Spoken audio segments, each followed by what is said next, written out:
Hello, my name is Ray Pradlak, and during this presentation, I'll be speaking about the responsibilities of citizens during times of disaster.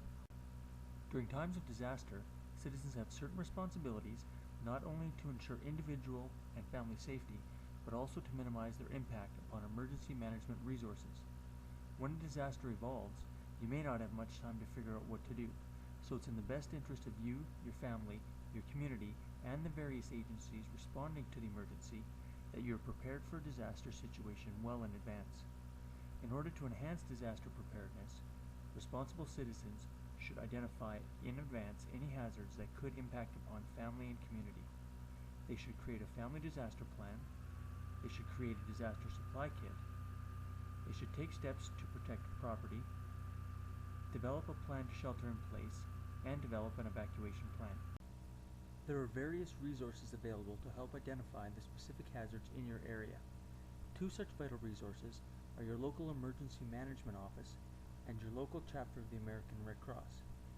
Not only can these agencies provide information regarding potential hazards, but they're also invaluable sources for citizen preparedness and emergency planning. Hazards can consist of natural and man-made events such as hurricanes, tornadoes, floods, hazardous material accidents, acts of terrorism, and the like.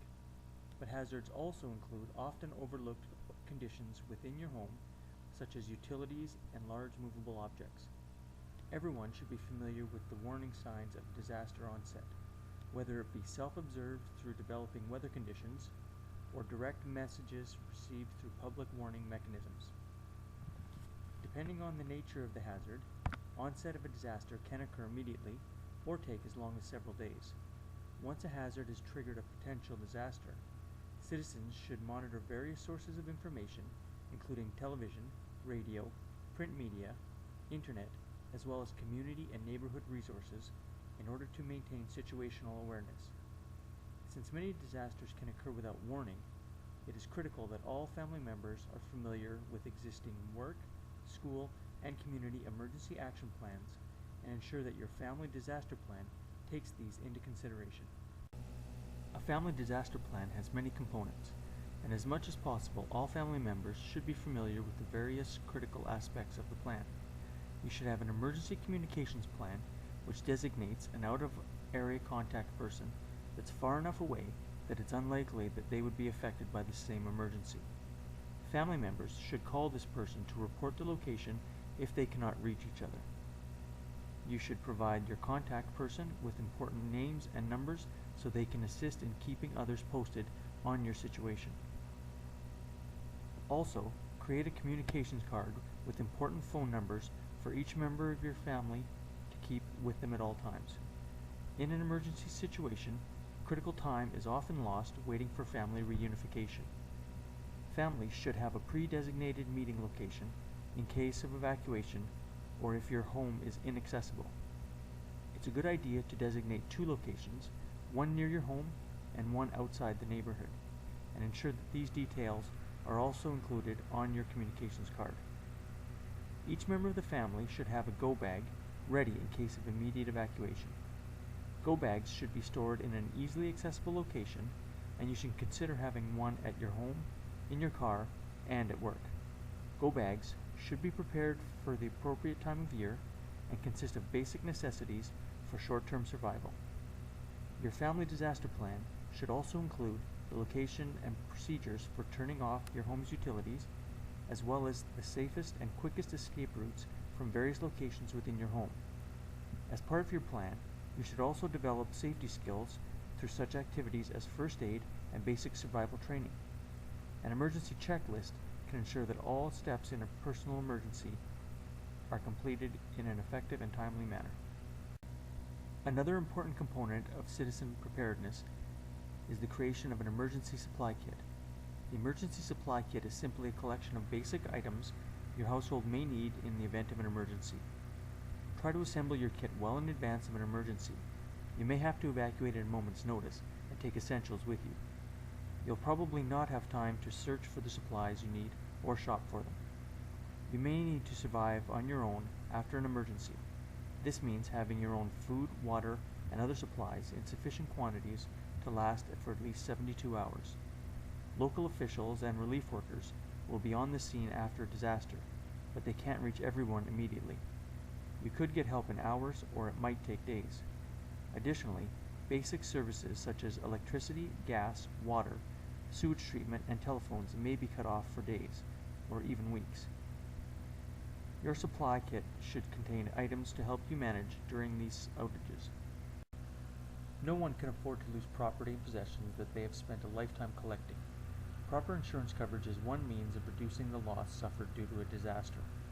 An even better way to protect your property is through mitigation programs specific to your local hazards, and may include structural reinforcement, increasing elevation, or creating fire breaks around your property. Assistance with such projects can be sought through your local emergency management office. Ensure that the interior of your home is also safe from hazards through such measures as securing heavy furniture, hanging items, heavy pictures and mirrors, especially ones hanging over beds. Also secure water heaters and appliances that could move enough to rupture lines, and keep breakable and heavy items on lower shelves. If your home is susceptible to flooding, elevate the furnace, water heater, and electrical panel. Install check valves and sewer traps to prevent floodwater from backing up into your home. Construct flood barriers to prevent water from entering your home, and seal walls in the basement with waterproofing compound to avoid seepage. Purchase materials such as storm shutters, doors, or even plywood in advance so that protective measures can quickly be installed prior to evacuating or taking shelter in place. Sometimes, evacuating during a disaster such as a tornado or other violent event presents a greater risk than seeking immediate shelter. One of the recommendations that may be made by emergency management officials is to shelter in place. Any such instructions should be actioned immediately. Depending upon the hazard, sheltering in place may include closing all windows and doors, turning off all ventilation systems, closing chimney dampers, and moving all building occupants to an interior room with your emergency supply kit. Sheltering in place usually lasts no more than a few hours, so monitoring radio transmissions for further instructions is recommended. If sheltering in place in your vehicle is your only option, pull over to the side of the road and turn off the engine and monitor the radio. Depending on the situation, such as a tornado or hurricane, it may be advisable to park under a highway overpass. However, this may be the wrong choice during an earthquake, so be prepared to react to your specific conditions.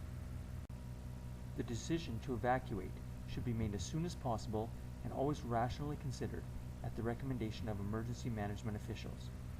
If you do not have a reliable vehicle, make alternate plans to ensure that you can evacuate if necessary. It's critical that you have a pre-established destination prior to departing. Know where shelters have been established and consider that hotels may be sold out for hundreds of miles.